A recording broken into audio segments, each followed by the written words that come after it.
या एपिसोडचा श्री गणेशा करताना छत्रपती शिवाजी महाराजांच्या जयंतीनिमित्त पहिला एपिसोड तुमच्यापर्यंत येईल. ज्यांच्या नावामध्येच प्रकाश आहे ती व्यक्ती आपल्यासारख्या उद्योजकांना प्रकाश वाटा दाखवण्यासाठी एक संस्था स्थापन करते आणि एकटी चालू लागते. त्याच्यासोबत एक एक जण जुळल्या जातात. त्यांच्यासोबत श्वेता मॅडम या सुद्धा हातात हात घालून सुरुवात करतात आणि दोघांनी मिळून ही संस्था उभी केली. कुठले कुठले ब्रँड्स या ठिकाणी तयार झालेले आहेत. येवले अमृततुल्य, सलगर अमृततुल्य, नाथब्रह्मा इडली, प्रेमाचा चहा, पायगुडे बंधू, sandwich express, pizza toons, Venkateshwar Amruttulya, Manik mobile, cotton factory, K engineers, Artex electronics, Sharayu engineers, Manara engineers, unisex security, Nexel India, Neela पॉलिकास, Malge electricals, Ayurveda for 30+, Pentakit play school, global public school इत्यादि इत्यादि इत्यादि 2,500 पेक्षा जास्त. आज इस फैमिली के माध्यम से बहुत सारे ऐसे एंटरप्रेन्योर हैं जिसके ऊपर 400 दुकानें हैं, 300 दुकानें हैं, 100 आउटलेट्स हैं, 50 आउटलेट्स हैं, 25 आउटलेट हैं, जो कभी संघर्ष कर रहे थे और आज सही विजन की वजह से वो एक अलग दिशा में एक नए विजन के साथ मल्टीपल टाइम ग्रोथ कर चुके हैं. तो उनका छुपा हुआ जो पोटेंशियल है वही बाहर नहीं आता. बट हकीकत ये है कि ये व्यवसाय नहीं, एक सेल्फ एम्प्लॉयमेंट ट्रैप है. पहला साल गया, दूसरा साल गया, तीसरे साल में पता नहीं क्या हुआ. उस समय एक ऐसा टर्न अराउंड आया मेरे लाइफ में कि कुछ मेरे ही क्लासमेट्स ने मुझसे पूछा कि कुछ कॉन्सेप्ट टफ जा रहे हैं रवि, तुम समझाओगे क्या. मैंने समझाने की कोशिश की और पता नहीं उनके अंदर क्या हुआ. धीरे धीरे 2 स्टूडेंट्स, मतलब जो मेरे क्लासमेट्स ही थे, 2 से 4, 4 से 8, फाइनल ईयर ऑफ इंजीनियरिंग में जाते जाते मैं उसमें रेंटेड फ्लैट में रहा करता था एज ए स्टूडेंट. मैं हॉल में मेरा कमरा हुआ करता था क्योंकि एट ए टाइम 40 स्टूडेंट्स, जो 40 मेरे क्लासमेट्स ही थे, उनको सबसे पहले मैंने प्रिपरेशन लीव में पढ़ाना शुरू किया. और इंजीनियरिंग कॉलेज में मुझे आरपी भाई के नाम से लोग जानने लगे. एक फेमस वाक्य बोलते थे कि आरपी भाई के पास जाने का और डिस्टिंक्शन लेके आने का. फिर मैंने एमबीए किया. एमबीए के 2 साल में भी यही सिलसिला चालू रहा. तो इंजीनियरिंग के बाद जब मैं एमबीए में गया तो पता नहीं क्यों मेरे अंदर से वही चीज आ गई, लोगों को समझाना, सिखाना.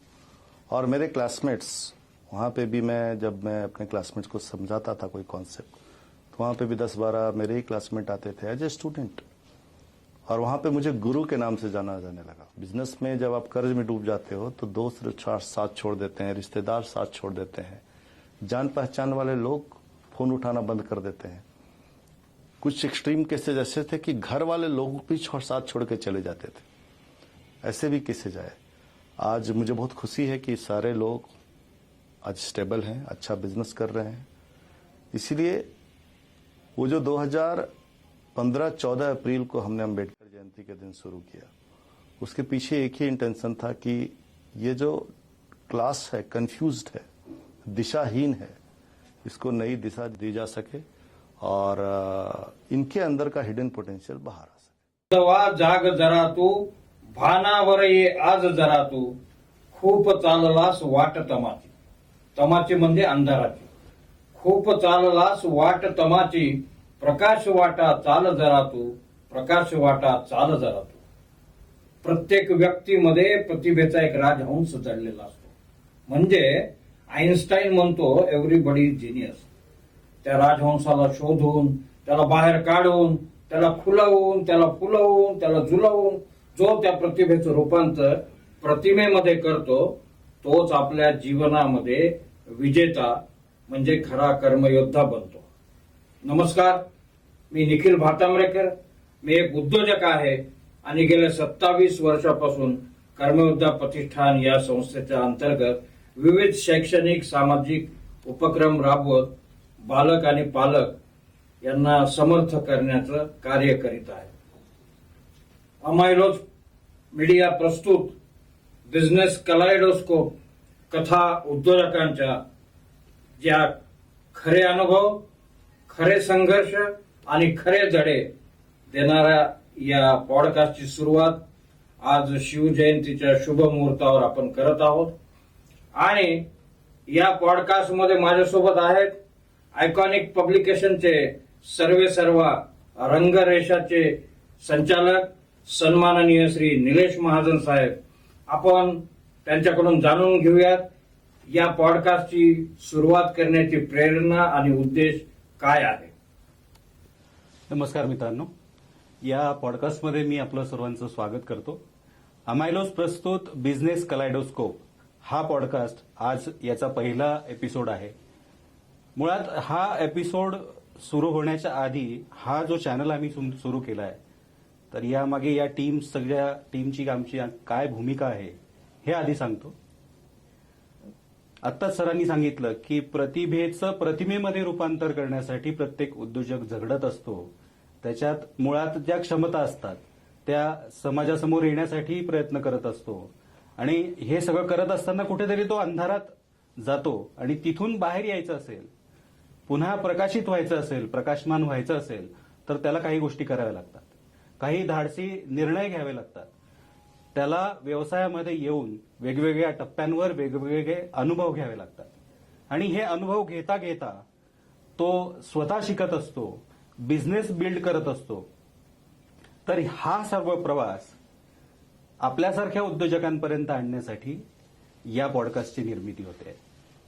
या पॉडकास्टमध्ये असेच वेगवेगळे हिरे की ज्यांनी आपला बिझनेस शून्यापासून उंचीवर नेला, एका मोठ्या टप्प्यावर नेऊन ठेवला, अशा सर्व दिग्गज व्यक्तींना आम्ही इथे आमंत्रित करणार आहोत आणि त्यांचे जे प्रत्यक्ष अनुभव, त्यांनी त्यांच्या बिझनेसमध्ये ज्या गोष्टी अनुभवल्या त्या त्यांच्याच शब्दामध्ये थेट तुमच्यापर्यंत पोहोचवण्याचा आम्ही प्रयत्न करणार आहोत. म्हणून या चॅनलला तुम्ही सर्वांनी सबस्क्राईब करून या चॅनलच्या प्रत्येक एपिसोडला भरभरून प्रतिसाद द्यावा अशी मी विनंती या पहिल्या एपिसोडच्या निमित्ताने करतो. या एपिसोडचा श्री गणेशा करताना छत्रपती शिवाजी महाराजांच्या जयंतीनिमित्त पहिला एपिसोड तुमच्यापर्यंत येईल आणि या पावन दिनाचं औचित्य साधून दिग्गज व्यक्तीला तुमच्या समोर आम्ही आणणार आहोत, ज्यांनी 2500 पेक्षा जास्त बिझनेस ओनरना गाईड केलेलं आहे, जे अडचणीत होते, वेगवेगळ्या टप्प्यावर व्यवसायामध्ये झगडत होते आणि तिथून त्यांनी मोठी भरारी घेतली. अशा प्रत्येक उद्योजकांना ज्यांनी हाताशी धरून एक एक गोष्ट, स्ट्रॅटेजी, बिझनेसमधल्या छोट्या छोट्या खाचाखोचा समजावून सांगितल्या, असे रवी सर आपल्यासोबत आहेत. त्यांच्याबद्दल मी त्यांची पूर्ण माहिती देण्याच्या आधी एक महत्वाची गोष्ट सांगतो. या पहिल्या एपिसोडमध्ये ते आपल्याशी मराठी, हिंदी आणि इंग्लिश अशा तिन्ही भाषेमधून संवाद साधणार आहेत.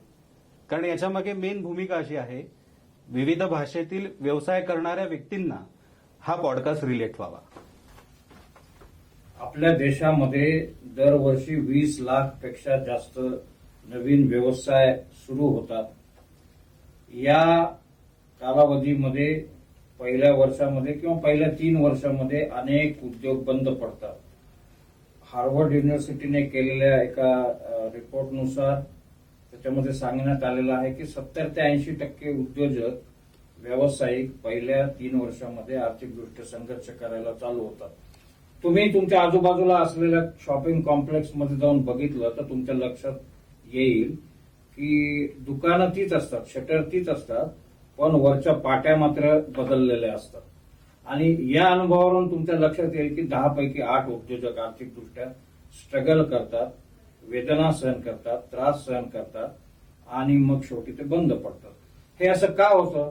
कारण आपल्या कुठल्याही शाळेच्या, कॉलेजच्या अभ्यासक्रमामध्ये व्यवसाय, उद्योग कसा करायचा, सुरुवात कशी करायची, त्याला सक्सेसफुली रन कसं करायचं, अशा प्रकारचं कुठल्याही प्रकारचं प्रशिक्षण, अभ्यासक्रम शिकवल्या जात नाही. अनेक लोकांना असं वाटतं की MBA केल्याने मी एक सक्सेसफुल उद्योग उभा करू शकतो. मात्र हा सुद्धा एक भ्रमच आहे. त्याचं कारण असं, मी नेहमी म्हणतो की बेटा झूठ बोल सकता है, डेटा कभी झूठ नहीं बोलता. बिग बाजारचं सगळ्यात मोठं उदाहरण, सगळे तज्ज्ञ मंडळी असताना, MBA असताना, IIM असताना ते उद्योग बंद पडलेले आहेत. त्याचं कारण शोधण्याचा आपण प्रयत्न केला तर असं लक्षात येतं की आपण काय करतो की आपण दुसऱ्याचा व्यवसाय चालू आहे, तो यशस्वी होतोय, त्याच्याकडे गल्ल्यावर पैसा येत आहे, हे बघितलं की आपण उद्योग चालू करतो. आपण त्या उद्योगाचं कुठलंही प्रशिक्षण घेतलेलं नसतं. फक्त आपण त्या प्रक्रिया पाहून आणि लोकांचं यश पाहून उद्योग चालू करतो आणि मग आपण नुकसानीमध्ये जातो. मी स्वतः आर्थिक संघर्षातून गेलेलो आहे आणि अडचणीतून गेलेलो आहे. सगळ्या वेदना सहन केलेल्या आहेत, मानसिक त्रास सहन केलेला आहे. परंतु या देशामध्ये पहिल्यांदा असं घडलं की ज्यांच्या नावामध्येच प्रकाश आहे ती व्यक्ती आपल्यासारख्या उद्योजकांना प्रकाश वाटा दाखवण्यासाठी एक संस्था स्थापन करते आणि एकटी चालू लागते. त्याच्यासोबत एक एक जण जुळल्या जातात. त्यांच्यासोबत श्वेता मॅडम या सुद्धा हातात हात घालून सुरुवात करतात आणि दोघांनी मिळून ही संस्था उभी केली. आज बघता बघता 2,500 पेक्षा जास्त उद्योजक वेदनेमधून बाहेर पडलेले आहेत आणि यशस्वी झालेले आहेत. जसं म्हणालो की डेटा कभी झूठ नाही बोलता, तर मी काही नावं वाचून दाखवतो तुम्हाला. त्यावरून तुमच्या लक्षात येईल की कुठले कुठले ब्रँड्स या ठिकाणी तयार झालेले आहेत. येवले अमृततुल्य, सलगर अमृततुल्य, नाथब्रह्मा इडली, प्रेमाचा चहा, पायगुडे बंधू, sandwich express, pizza toons, Venkateshwar Amruttulya, Manik mobile, cotton factory, K engineers, Artex electronics, Sharayu engineers, Manara engineers, unisex security, Nexel India, Neela पॉलिकास, Malge electricals, Ayurveda for 30+, Pentakit play school, global public school इत्यादी इत्यादी इत्यादी 2,500 पेक्षा जास्त. आणि हे सगळं ज्यांच्या मार्गदर्शनाने चालतं असे महागुरु सन्माननीय श्री रवी प्रकाश सर आपल्यासोबत आहेत आणि त्यांना पुढचा प्रश्न विचारतील आदरणीय महाजन साहेब. धन्यवाद. नमस्कार रवि सर, आपका इस पॉडकास्ट में बहुत बहुत स्वागत है. Thank you. तो आपने जो लोगों को, जो उद्योजक है उनको गाइड करने का जो काम शुरू किया है, उसमें लगभग सर ने अभी बताया कि 2500 से भी ज्यादा ब्रांड्स खड़े हुए हैं. तो आपको इस बारे में मैं पहले सबके दिल में जो सवाल होता है कि बहुत सारे बिजनेसेस है वो ग्रोथ क्यों नहीं कर पाते, ये जानना चाहूंगा. तो सबसे पहले मैं तो आपको ये बताना चाहूंगा कि ग्रोथ इसीलिए नहीं कर पाते क्योंकि उनको ग्रोथ करने का कुछ माध्यम ही पता नहीं होता. जैसे अगर आप पुणे में अगर हम लोग हैं तो हुम डू वी आइडियलाइज. बहुत सारे बिजनेसेस जो एस्टैब्लिश्ड हैं. सपोज पुणे में एक बहुत फेमस रोड है लक्ष्मी रोड. लक्ष्मी रोड से अगर आप गुजरेंगे तो दोनों साइड बहुत सारे व्यवसायिक हैं. कपड़े की बहुत बड़ी वो एक तरीके से हब फॉर क्लोथिंग बिजनेसेस. उसमें सेकंड जनरेशन एंटरप्रेन्योर 25 साल से, 30 साल से, 40 साल से व्यवसाय कर रहे हैं और उसको हम आइडियलाइज करके व्यवसाय करते हैं. तो ग्रोथ क्या है कि एक दुकान में एक काउंटर के पीछे बैठ करके अगर हम बिजनेस करते हैं, उसी को देखा हमने, उसी को सच मान लिया. आज तक मुझे ऐसा नहीं लगता है कि लक्ष्मी रोड, पुणे के लक्ष्मी रोड में कोई भी ऐसा व्यवसायिक होगा जिसकी 400 दुकानें हैं. तो वो सपना ही नहीं है हमारे देश में एंटरप्रेन्योर्स के साथ. तो विजन नहीं है, इसलिए ग्रोथ नहीं है. आज इस फैमिली के माध्यम से बहुत सारे ऐसे एंटरप्रेन्योर हैं जिसके ऊपर 400 दुकानें हैं, 300 दुकानें हैं, 100 आउटलेट्स हैं, 50 आउटलेट्स हैं, 25 आउटलेट हैं, जो कभी संघर्ष कर रहे थे और आज सही विजन की वजह से वो एक अलग दिशा में एक नए विजन के साथ मल्टीपल टाइम ग्रोथ कर चुके हैं. तो उनका छुपा हुआ जो पोटेंशियल है वही बाहर नहीं आता. क्यों? क्योंकि देयर इज नो माइंडसेट. हमने आजू बाजू जैसा देखा, आपने दिवाली में दिया जलाया तो सब दिए जलाते हैं. मैं आपको बोलूंगा होली में आप दिए जलाओ, आप पैटर्न चेंज नहीं कर पाएंगे. राइट. वैसे ही सदियों से हिंदुस्तान में जो व्यवसाय होते आया है, व्यवसाय मतलब एक दुकान और काउंटर के पीछे बैठ करके इंसान फोन पे लगा रहता है, इमरजेंसीज मैनेज करता है. इंसान एम्प्लॉय नहीं आया, मटेरियल नहीं आया, कब आएगा मटेरियल, उसी में उसके दिन पे दिन, महीनों के महीने, साल दर साल गुजर जाते हैं और उसको लगता है यही व्यवसाय है. बट हकीकत ये है कि ये व्यवसाय नहीं, एक सेल्फ एम्प्लॉयमेंट ट्रैप है. अच्छा, इसके आगे का सवाल ऐसा है कि बहुत सारे बिजनेसमैन है, उनके दिमाग में एक चलता रहता है कि अगर मुझे सक्सेसफुल होना है, बड़ा बिजनेस करना है, एक एम्पायर खड़ा करना है, तो मुझे बहुत सारे पैसे चाहिए, तभी मैं बिजनेस खड़ा कर पाऊंगा या तो शुरू कर पाऊंगा। तो मुझे बहुत सारे रिसोर्सेस अभी जरूरी है, तभी मैं ग्रो कर पाऊंगा, तभी मैं आगे बढ़ पाऊंगा। तो इसके बारे में आपकी क्या सोच है? जो आप बताना चाह रहे हैं, जिस मुद्दे की तरफ आप आ रहे हैं, उसका नाम है फंडिंग या कैपिटल। कि अगर मेरे पास रिसोर्स में फंडिंग हो, पैसा हो, तो मैं बहुत बड़ा एम्पायर खड़ा कर सकता हूँ। करेक्ट है। इसके लिए लोग बहुत सारे इन्वेस्टर भी ढूंढते रहते हैं, लोन लेने के लिए प्रयास करते रहते हैं। तो अगर पैसे से व्यवसाय खड़ा हो जाता तो बहुत सारे व्यवसाय जो बहुत लेवल पे जाकर के फिर गिरते कैसे। मेरा मानना है कि पैसे से, अगर आपके पास बहुत सारा पैसा है तो उल्टा आप गलतियां कर बैठोगे। अच्छा। तो व्यवसाय को जिस समय पैसे की जरूरत होती है उसके पहले ही 6 स्टेप करना होता है, 6-7 स्टेप्स। आप इसी तरीके से समझ लीजिए कि आपको एक 20 स्टोरी बिल्डिंग बांधनी है। अपने फर्स्ट फ्लोर से काम शुरू किया, सेकंड फ्लोर गया, थर्ड फ्लोर गया, लेकिन उसका फाउंडेशन बिल्ड नहीं किया। फाउंडेशन बिल्डिंग में जो काम लगता है वो जनरली व्यावसायिक नहीं करते। We teach about around 6-7 steps जो आपको पैसे लगने से पहले ही करना है। जैसे सबसे पहले आपके पास आइडिया फिल्टर करना होता है, उसके बाद आपको अनमेट नीड्स ढूंढने होते हैं, उसके बाद आपको कॉम्पिटिटर रिसर्च करना होता है, एमबीपी डेवलप करना होता है, अल्फा लॉन्च हम लोग बोलते हैं उसको। ये अल्फा लॉन्च हम करते हैं। अल्फा लॉन्च ही बता देता है कि आपका प्रोडक्ट मार्केट में चलेगा नहीं चलेगा। अगर चलेगा तो राइट फीचर्स कौन से हैं, राइट प्राइस कौन सा है, राइट टीजी कौन सा है और कितना पैसा जनरेट करेगा। तब आता है पैसे की जरूरत। बट अनफॉर्चुनेटली 90% लोगों का ऐसा मानना है कि अगर मेरे पास पैसा है तो मैं आज से बिजनेस शुरू करूंगा, ग्रैंड लॉन्च करूंगा, बहुत बड़ा ओपनिंग सेरेमनी करूंगा, माननीय लोगों को बुलाऊंगा और मेरा धंधा चलने लगेगा। बट बहुत सारे बिजनेसेस जो पहले दिन से अपना बर्न रेट बढ़ा लेते हैं, खर्चे बढ़ा लेते हैं, जिनको राइट कस्टमर का ज्ञान नहीं है, राइट प्राइसिंग का ज्ञान नहीं है, राइट प्रोडक्ट के ज्ञान नहीं है, उनको उनके बारे में नॉलेज नहीं है, बिजनेस के बारे में, वो शुरू तो कर देते हैं और वो एक ट्रैप में फंस जाते हैं और इसकी वजह से कई सारे बिजनेसेस बंद पड़ जाते हैं। So funding is required but at the 6th-7th level, not right from the beginning. तो आपने अभी जो आंसर दिया उसमें बहुत सारे टर्म्स ऐसे थे कि जो सभी के लिए ऐसे लग रहा है कि बहुत डिफिकल्ट है।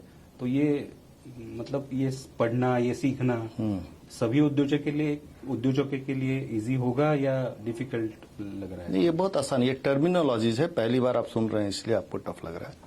जैसे पहली बार आप ट्रैक्टर सुनेंगे या एसएपी सुनेंगे तो आपको टफ लगेगा, लेकिन आप सिंपल सा अगर शब्द में मैं बोलूं कि आपको एक गैराज खोलना है, 2 व्हीलर 4 व्हीलर हिंदुस्तान के कोने कोने में चलता है, तो गांव-गांव में आजकल 2 व्हीलर चलता है, तो 2 व्हीलर को सर्विसिंग की जरूरत होती है, रिपेयरिंग की जरूरत होती है, तो गैराज लगता है आपको, 2 व्हीलर रिपेयरिंग सेंटर लगता है। अब एक नए उद्योजक को एक multiple chain outlet of garage station खोलने हैं। लेट्स से उसका नाम हम रखते हैं XYZ ऑटो गैराज या ऑटो रिपेयरिंग सेंटर्स। उसके 100 आउटलेट्स खोलने हैं। तो सबसे पहले बात आती है कि उसको बहुत बड़ा पैसा चाहिए, फंडिंग चाहिए, बैकअप चाहिए। मेरे हिसाब से उसको सबसे पहले ये देखना पड़ेगा कि वो गैराज बिजनेस के लिए सही है या नहीं है, जिसको हम बोलते हैं आइडिया फिल्टर। उसके बाद उसको मार्केट का अनमेट नीड्स ढूंढना पड़ेगा कि गैराज तो मार्केट में बहुत सारे हैं, लेकिन कौन सा ऐसा गैराज है, कौन सी ऐसी नीड है जो लोगों को जरूरत है बट कोई गैराज वाला दे नहीं रहा है। जैसे आपने भी आपका 4 व्हीलर 2 व्हीलर का भी रिपेयरिंग के लिए डाला होगा, सर्विसिंग के लिए डाला होगा। जैसे आप डालते हैं तो आपके मन में एक थोड़ा सा एक नीड पैदा होता है कि मेरे गाड़ी के साथ क्या किया उसने, मुझे वो दिखना चाहिए। यू नीड ट्रांसपेरेंसी, बट कोई गैराज वाला दे नहीं रहा है। अब सपोज एक इंसान है, एक नया शख्स है, वो शुरू करता है और उसको एक सीसीटीवी रिकॉर्डिंग वो देता है कस्टमर्स को। अब एक उसके आइडिया, उसके मन में एक अनमेट नीड था, उसको पूरा करने के साथ वो उतरना चाहता है कि मैं ऐसा गैराज स्टैब्लिश करूंगा जिसको सीसीटीवी रिकॉर्डिंग मिलेगा कि आपके गाड़ी के साथ क्या क्या हुआ, वो आपके जिसका गाड़ी है उसको दिखेगा, यानी customer will be able to see it transparently, तो उससे ट्रस्ट बढ़ेगा। अब अगला स्टेप उसको ये करना है कि उसको ये देखना है कि इस तरीके का सीसीटीवी रिकॉर्डिंग देने वाला कोई ऑर्गेनाइजेशन दुनिया के किसी कोने में चल रही है क्या, इंटरनेट पे जानकारी मिलेगी। अगर वो चल रही है तो कितना बिजनेस कर रही है, कौन से कस्टमर आते हैं, तो उसका थोड़ा बहुत उसका जो मन में जो विचार चल रहे हैं वो सॉलिडिफाई होता है, उसको थोड़ा सा आधार मिलता है। उसके बाद वो एक MVP लेकर के मार्केट में अल्फा लॉन्च करता है। अब alpha launch is a stage where you launch your concept without much investment. Much investment मतलब क्या, आप एक छोटा सा किसी छोटी सी जगह लेकर के, आप एक स्टेशन लेकर के, एक वर्कर लेकर के आप शुरू करते हो और ये वाला नया वाला फीचर ट्राई करते हो। जैसे आप कोई नई चीज ट्राई करोगे, आपको बहुत सारे जिसकी कल्पना भी नहीं की थी वो परेशानियां आना शुरू हो जाएगी। एक एक करके दूर करते करते करते करते करते करते आपको ये समझ में आ जाएगा कि ये प्रोडक्ट चलने वाला है। अगर चलने वाला है तो कितने लोग खरीदेंगे, कौन से प्राइस पे खरीदेंगे, राइट कस्टमर कौन सा है, राइट मार्केटिंग चैनल क्या है, हम क्या मैसेज देते हैं जिससे कस्टमर आते हैं। जिस समय ये आपको समझ में आ गया कि कस्टमर मेरे पास रिपीट आ रहा है, कस्टमर 10 लोगों को लेके आ रहा है, that time you need funding. तो फंडिंग तो बहुत बाद में लगता है। शुरुआत में ही अगर आपको फंडिंग लगा तो आप ये सारे स्टेप्स भूल जाओगे, फाउंडेशन नहीं करोगे। और यही वजह है कि सपने बहुत सारे होते हैं बट सपने साकार नहीं हो पाते एंटरप्रेन्योर्स के। मित्रांनो, आता तुम्ही पाहिलं सरांच्या प्रत्येक वाक्यामध्ये एक वेगळा पैलू आहे बिझनेसचा। बिझनेस करण्यासाठी विचार करावा लागतो, त्याच्यासाठीची एक वेगळी दिशा आहे आणि हेच आमचं आजचं कारण आहे, हेच या एपिसोडचं गमक आहे आणि त्याचसाठी आम्ही तुमच्यापर्यंत पोहोचलेलो आहोत। सर, ये जो पॉडकास्ट हो रहा है वो बहुत बढ़िया हो रहा है। आपने इतने सारे टर्म्स बताए तो ऐसे लगने लगा है कि बिजनेस ओनर तो एक अलग ही इल्यूजन में रहता है। तो ये जो उसका माइंडसेट होता है, ये अलग अलग तरीके का इल्यूजन वो दिमाग में लेके चलता है, इसके बारे में आपकी क्या सोच है? इल्यूजन मीन्स आप जो बोल रहे हैं ना, वो सबसे बड़ा इल्यूजन यही है कि जो इंसान शख्स एंटरप्रेन्योर है, जो अपने आप को बिजनेस ओनर समझ रहा है, वो 10 में से 8 लोग एंटरप्रेन्योर या बिजनेस ओनर, एंटरप्रेन्योर है शायद बट बिजनेस ओनर नहीं है, बिजनेसमैन नहीं है, वो एक सेल्फ एम्प्लॉयड लोग हैं। आप देखो, अब चले जाओ मुंबई, चले जाओ पुणे, चले जाओ हैदराबाद, चले जाओ बैंगलोर, दिल्ली चले जाओ, किसी भी जगह पे चले जाओ, एक आदमी जो कपड़े की दुकान दे रहा है, एक आदमी जो इंस्टीट्यूट चला रहा है, एक आदमी जो छोटी सी फैक्ट्री चला रहा है, वो क्या कर रहा है, ऑफिस में बैठ करके बॉस चेयर पे, या फिर कोई दुकानदार है तो काउंटर के पीछे बैठ करके वो फोन हैंडल कर रहा है, मटेरियल आलाने, मानुस आलाने, पेमेंट आलाने, डिलीवरी झालीने। Actually he is managing that business, he is not growing that business. सही है ये। तो जो हम बोलते हैं वो बिजनेस ओनर है, actually in fact is a self employed person. गलती से समाज या फिर आजू बाजू के लोग उसको बिजनेस ओनर बोल देते हैं। बिजनेस ओनर मीन्स उसके बिना वो धंधा चले। आपने कभी चाय पिया होगा, प्रेमा चाचा करके एक चेन चलती है पुणे में, येवले अमृततुल्य, जिन्होंने टी इंडस्ट्री को मॉडर्नाइज किया। उसमें जो येवले अमृततुल्य का जो ओनर है, जो फाउंडर है, वो कभी दिखेगा आपको चाय बनाते हुए? नहीं। काउंटर पे नहीं दिखेगा ना।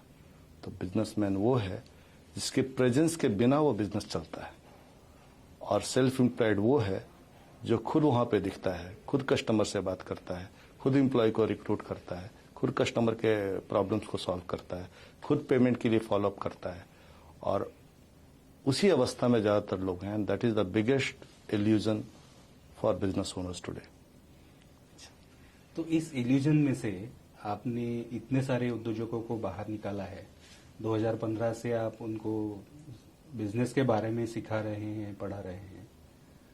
तो इसके बारे में आपको क्या लगता है कि तब बिजनेस करना आसान था और अब मुश्किल हो गया है, या अब आसान है तब मुश्किल था? बिजनेस एक्चुअली कर ही नहीं रहे लोग।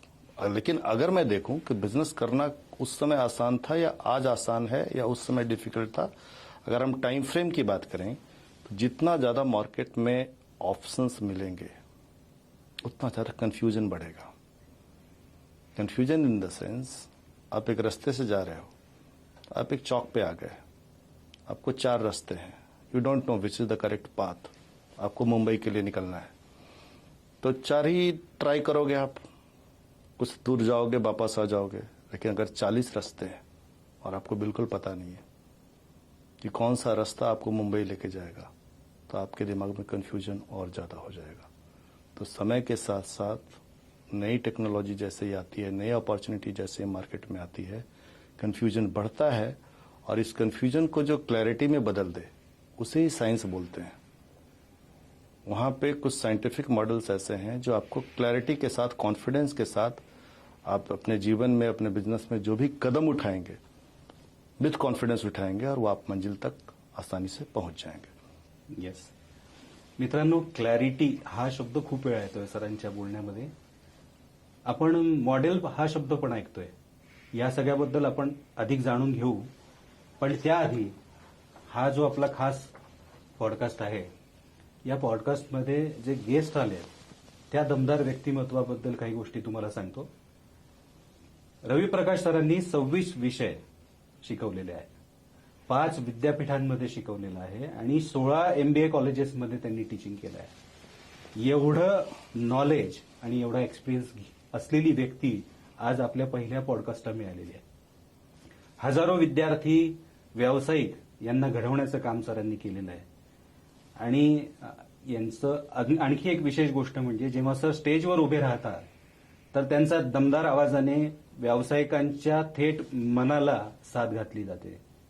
त्यांच्या समस्या अशा उलगडत जातात आणि त्या समस्यांचं समाधान इतक्या इझिली ते देतात की सर्वांना एक वेगळी दिशा मिळते. मगाशी सरांनी सांगितलं की जेवढे मार्ग असतील तेवढं कन्फ्युजन होतं.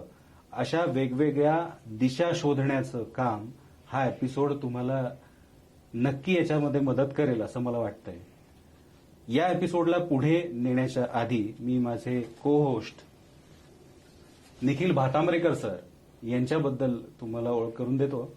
कर्मयोद्धा प्रकाशनचे ते संपादक आहेत. राष्ट्रीय समाज पक्ष या पक्षाचे ते माजी राष्ट्रीय प्रवक्ता आहेत. यशवंत सेना हा सध्या जो पक्ष कार्यरत आहे त्या पक्षाचे ते महाराष्ट्र प्रवक्ता म्हणून काम करतात आणि मोठे उद्योजक आहेत. त्यांच्या प्री स्कूलच्या आता फ्रँचायझीज पण सुरू होत आहेत. तर असं हे दमदार व्यक्तिमत्व आहे आणि ते माझ्यासोबत हा पॉडकास्ट घेण्यासाठी आज उपलब्ध झालेले आहेत. 2015 साली रवी सरांनी श्वेता मॅडम सोबत मिळून एस फॅमिलीची सुरुवात केली. एस फॅमिली हा असा एक प्लॅटफॉर्म आहे जिथे समस्येमध्ये अडकलेले उद्योजक येतात, दर आठवड्याला भेटतात, एकमेकांचे अनुभव समजून घेतात आणि सरांकडून, मॅडमकडून नॉलेज घेतात आणि आपल्या बिझनेसला ग्रो करतात. असे 2554 पेक्षा जास्त उद्योजक 2015 पासून 2026 या काळामध्ये घडले आणि या सगळ्यांना घडवण्यामागे रवी प्रकाश सर आणि श्वेता मॅडम यांची मेहनत असते. 4-5 जणांपासून सुरू झालेला हा उपक्रम आज एवढा मोठा वटवृक्षामध्ये रूपांतरित झालेला आहे. आता या सर्व प्रवासाबद्दल, त्यांच्या अनुभवाबद्दल पुढचे काही प्रश्न विचारण्यासाठी मी भातांब्रेकर सरांना विनंती करतो की त्यांनी पुढचा पॉडकास्टचा भाग सुरू करावा. धन्यवाद सर. आपला महाराष्ट्र छत्रपती शिवाजी महाराजांचा महाराष्ट्र आहे. आपण सर्व महाराजांचे मावळे आहोत. मात्र छत्रपती शिवाजी महाराज हे फक्त राजेच नव्हते तर एक खूप मोठे उद्योजक सुद्धा होते. छत्रपती शिवाजी महाराजांनी 350 पेक्षा जास्त किल्ल्यांचा उद्योग उभा केला. त्यांनी आपल्या देशाच्या नेव्हीची स्थापना केली. त्यांनी त्यांचे जेव्हा रत्न, दागदागिने, संपत्ती मोजल्या गेली तेव्हा आजच्या भारत देशाच्या अर्थव्यवस्थेपेक्षाही त्याची किंमत जास्त आहे. आणि अशा छत्रपती शिवाजी महाराजांच्या या कर्तृत्वाला घडवण्याची प्रेरणा त्यांना ज्यांच्यापासून मिळाली त्या मा जिजाऊ त्यांच्या गुरु होत्या हे आपण सर्व जाणतोच. या देशामध्ये उद्योजक, व्यावसायिक आपला व्यवसाय सुरू करतो, इतरांचं पाहून सुरू करतो आणि तो त्या गटांगळ्या खात चक्रव्यूहामध्ये अडकत राहतो, दलदलीमध्ये फसतो. या दलदलीतून बाहेर काढण्यासाठी तो सल्ला विचारतो, मार्गदर्शन घेतो आपल्या आजूबाजूच्या लोकांकडून, जे स्वतः ते सुद्धा दलदलीमध्ये अडकलेले असतात. त्यांना योग्य मार्गदर्शक भेटत नाही आणि जेव्हा ते एस फॅमिलीशी जुळले जातात, रवी सरांशी जुळले जातात, तेव्हा त्यांच्या डोक्यामध्ये एकच उत्तर असतं, एकच प्रश्न असतो की असे मार्गदर्शक, हे गुरु मला त्या काळी भेटले असते जेव्हा मी सुरुवात केली होती, तर माझा हा आर्थिक संघर्ष, मानसिक संघर्ष, कौटुंबिक संघर्ष टळला असता. आणि म्हणून आपण सन्माननीय श्री रवी सरांकडून जाणून घेऊया की सर, तुम्हाला सगळे उद्योजक कोणी ट्रेनर म्हणतं, कोणी कोच म्हणतं, कोणी ट्युटर म्हणतं, कोणी मेंटर म्हणतं. मला हे समजून घ्यायचंय की तुम्ही स्वतःला काय, कशा व्यक्तिमत्वामध्ये बघता, की तुम्ही कोण आहात आणि ती सुरुवात, तो प्रवास आतापर्यंत कसा झाला? भातंबेकर साहब, मैं आज से 25 साल पहले आपको लेके जाना चाहता हूँ. 2 मिनट का समय लूंगा. माय फादर, मेरे पिताजी इंजीनियर थे, अभी रिटायर हो चुके हैं. 84 ईयर्स ओल्ड नाउ.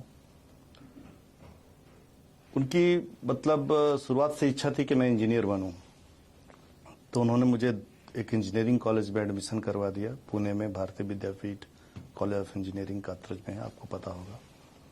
पहला साल गया, दूसरा साल गया, तीसरे साल में पता नहीं क्या हुआ. उस समय एक ऐसा टर्न अराउंड आया मेरे लाइफ में कि कुछ मेरे ही क्लासमेट्स ने मुझसे पूछा कि कुछ कॉन्सेप्ट टफ जा रहे हैं रवि, तुम समझाओगे क्या. मैंने समझाने की कोशिश की और पता नहीं उनके अंदर क्या हुआ. धीरे धीरे 2 स्टूडेंट्स, मतलब जो मेरे क्लासमेट्स ही थे, 2 से 4, 4 से 8, फाइनल ईयर ऑफ इंजीनियरिंग में जाते जाते मैं उस समय रेंटेड फ्लैट में रहा करता था एज ए स्टूडेंट. मैं हॉल में मेरा कमरा हुआ करता था, क्योंकि एट ए टाइम 40 स्टूडेंट्स, जो 40 मेरे क्लासमेट्स ही थे, उनको सबसे पहले मैंने प्रिपरेशन लीव में पढ़ाना शुरू किया. और इंजीनियरिंग कॉलेज में मुझे आरपी भाई के नाम से लोग जानने लगे. यहाँ तक कि मैं भारतीय में पढ़ता था, भारतीय विद्यापीठ कॉलेज ऑफ इंजीनियरिंग में, और पुणे का सबसे रिप्यूटेड इंस्टीट्यूट सीओईपी से भी बच्चे आने लगे. और वो एक फेमस वाक्य बोलते थे कि आरपी भाई के पास जाने का और डिस्टिंक्शन लेके आने का. और तब से मुझे लगा कि मैं इस काम में थोड़ा अच्छा हूं. शायद अच्छा इंजीनियर नहीं बन पाऊंगा, लेकिन अच्छा किसी को समझा सकता हूं. फिर बाद में मैंने सीमेंस में थोड़े दिन काम किया. फिर मैंने एमबीए किया. एमबीए के 2 साल में भी यही सिलसिला चालू रहा. तो इंजीनियरिंग के बाद जब मैं एमबीए में गया, तो पता नहीं क्यों मेरे अंदर से वही चीज आ गई, लोगों को समझाना, सिखाना. और मेरे क्लासमेट्स, वहाँ पे भी जब मैं अपने क्लासमेट्स को समझाता था कोई कॉन्सेप्ट, तो वहाँ पे भी 10-12 मेरे ही क्लासमेट आते थे एज ए स्टूडेंट. और वहाँ पे मुझे गुरु के नाम से जाना जाने लगा. तो मेरे अंदर से आरपी गुरु, आरपी भाई से आरपी गुरु बना. उसके बाद ऑब्वियसली एमबीए करता है आदमी जॉब के लिए, तो मुझे टाटा के एक कंपनी में प्लेसमेंट्स मिला मुझे. वहाँ पे कुछ दिन मैंने काम किया सप्लाई चेन डिपार्टमेंट में. सप्लाई चेन का ही एमबीए हुआ है मेरा. तो काम करते करते अचानक से मुझे एक ऑफर आया. अब पुणे में एक अच्छा ग्रुप ऑफ इंस्टीट्यूशन है बालाजी, आज यूनिवर्सिटी बन गई वो. वहाँ पे सप्लाई चेन मैनेजमेंट के प्रोफेसर नहीं मिल रहे थे उनको. तो that time I was young. मैं जॉब करते करते, जो मेरा वीक ऑफ होता है, उसमें मैंने टीचिंग ट्राई किया. और पता नहीं क्यों एक कॉलेज से धीरे धीरे 2 कॉलेज, उस बालाजी ग्रुप ऑफ इंस्टीट्यूशन के पास 4 कॉलेजेस थे. चारों के चारों में मेरे लेक्चर लग गए. फिर धीरे धीरे पुणे यूनिवर्सिटी के बहुत सारे कॉलेजेस, पुणे में उस समय एमबीए के कई सारे कॉलेजेस चला करते थे. बहुत सारे कॉलेजेस में पढ़ाना शुरू हुआ. 1 सब्जेक्ट से 2 सब्जेक्ट, 2 से 4, 4 से 5, 5 से धीरे धीरे 26 सब्जेक्ट सिखाए. बट कहीं ना कहीं सब्जेक्ट सिखाने के बाद एक ऐसा मोड़ आ गया कि अब इसके आगे मैं कंटेंट नॉलेज गेन नहीं कर पा रहा हूँ. तो मैंने सोचा कंसल्टेंसी शुरू करते हैं. बहुत सारे मीडियम स्केल के ऑर्गेनाइजेशन, रिटेल के ऑर्गेनाइजेशन, मैन्युफैक्चरिंग के ऑर्गेनाइजेशन, इसमें मैंने कंसल्टेंसी शुरू किया. और मेरी मुलाकात हुई विजय मोरे जी से. उस वक्त एशिया का लार्जेस्ट लाइव चिकन चेन चलता था पुणे से, नाम था अमीर चिकन. वो चलाते थे. उनका एक नया प्रोजेक्ट था सब्जी 60-12. रिटेल में, मॉडर्न ट्रेड में आना चाहते थे वो, on the model of similar to 7-Eleven जो बाकी के देशों में चलता है. तो उसमें मैंने उनको कंसल्ट किया, गाइड किया. एक बार ऐसे ही बैठे थे हम लोग, बात कर रहे थे, और उन्होंने बोला कि अगर सही में प्रॉब्लम्स ढूंढना है, किसी बड़े टाइप के मास को ढूंढ रहा है, तो प्रॉब्लम्स बिजनेस ओनर के अंदर है, और ये स्मॉल स्केल बिजनेसेस होते हैं। उन्होंने जब एक दुकान से 350 दुकानें कर दी, कई कई दिनों पे 40 ट्रक का डिस्ट्रीब्यूशन होता है पर डे उनका, इतना लार्ज स्केल बिजनेस किया। तो बात करते करते उनसे ये पता चला कि ये स्मॉल स्केल के बिजनेस इसलिए बड़े नहीं हो पाते क्योंकि उनको कोई दिशा नहीं है, कुछ फॉर्मूला मालूम नहीं होता। तो हमने उसके ऊपर रिसर्च करना शुरू किया, हम दोनों ने मिल करके किया, एंड वी आइडेंटिफाइड कि हिंदुस्तान में जो एमएसएमई है वो बहुत बड़ा कंट्रीब्यूटर है एम्प्लॉयमेंट के लिए, बट एमएसएमई खुद परेशान है। करोड़ों लोग व्यवसाय कर रहे हैं, 2-4 एम्प्लॉय के साथ काम कर रहे हैं। अगर वो सारे स्केल अप हो जाए तो अनएम्प्लॉयमेंट का प्रॉब्लम सॉल्व हो जाएगा। इस देश की आबादी भी उतनी बड़ी है, करीब करीब 140 करोड़ हैं हम, 145 करोड़ के आसपास। 2023 में हमने चाइना को पीछे छोड़ा। अब चाइना को पीछे छोड़ने के बाद इस देश का डेमोग्राफी जो है वो चाइना से काफी अलग है। 25 से कम उम्र वाले करीब करीब 50% लोग हैं इस देश के अंदर। तो अगर आप देखेंगे तो 70 करोड़ लोगों को एक स्वर्णिम भविष्य चाहिए, जॉब्स अवेलेबल नहीं है। तो जॉब सीकर और जॉब गिवर, ये 2 क्लासेस होते हैं। अपना एजुकेशन सिस्टम हमें जॉब सीकर बनाता है। मिडिल क्लास का बच्चा पढ़ गया, इंजीनियरिंग कर गया, आर्किटेक्चर कर गया किसी स्ट्रीम में, तो सबसे पहले उसके पेरेंट्स के दिमाग में होता है कि कहीं ना कहीं जाकर के जॉब कर ले। जॉब क्रिएटर वो है जो धंधा कर रहा है, व्यवसाय कर रहा है, बिजनेस कर रहा है, 5-10 लोगों को नौकरी दे रहा है।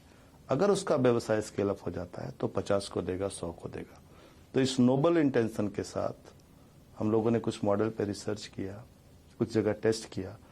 सो हम लोगों ने क्या किया कि जब वो पूरा 2-4 बिजनेसमैन, 10 बिजनेसमैन को कुछ मॉडल, साइंटिफिक मॉडल्स बनाए एग्जिस्टिंग प्रॉब्लम्स को सॉल्व करने के लिए, और उसी वक्त 14 अप्रैल को लॉन्च किया। उस 14 अप्रैल के दिन कुछ एंटरप्रेन्योर्स बुलाए हमने, उनके ऊपर वो मॉडल डिलीवरी किया, 7 लेवल्स ऑफ बिजनेस ग्रोथ। लोगों को इतना पसंद आया कि पहले ही दिन 40 लोगों ने रजिस्टर किया कि we want to learn and grow. और वहां से जो शुरुआत हुई, 2026 आते आते करीब करीब 10,000 लोगों को हमने वर्कशॉप से इनवाइट किया, और करीब करीब 2,500 छोटे बड़े ब्रांड्स बनाए।